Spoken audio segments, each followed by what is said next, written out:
Cette campagne est une invitation à tout citoyen, entreprise, institution à agir, à faire ce premier pas nécessaire à tout grand changement. On a parfois l'impression que les grands défis de ce monde nous dépassent, mais tout démarre par quelque chose, une petite chose. C'est ce qui s'est passé pour Surfrider il y a 30 ans.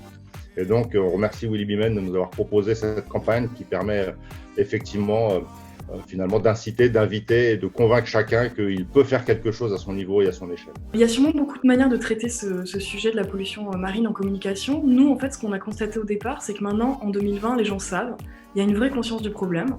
Donc le frein, c'est plus tant l'ignorance ou l'indifférence, c'est de comprendre comment on peut agir, comment on peut avoir un impact positif, même à un niveau individuel, et même si on n'habite pas forcément sur la côte.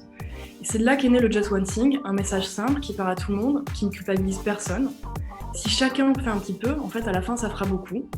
Et évidemment, dans cet effet boule de neige, utiliser le pouvoir de l'influence, pour nous, ça avait beaucoup de sens. Effectivement, comme le disait Lucille, cette campagne elle a surtout vocation à déculpabiliser chacun, de se dire qu'effectivement on ne sera jamais parfait sur l'impact qu'on a sur l'environnement, mais voilà, par des petites choses très simples du quotidien, on peut tous agir. Les résultats sont déjà là. Cette campagne a été diffusée dans 12 pays. 3 millions de personnes ont pu être touchées et sensibilisées grâce à la mobilisation d'athlètes, mais aussi d'ambassadeurs et d'influenceurs. Et comme c'est une campagne qui est universelle et qui n'est pas en lien avec un contexte particulier, on va pouvoir la faire perdurer dans les prochains mois, dans les prochaines années.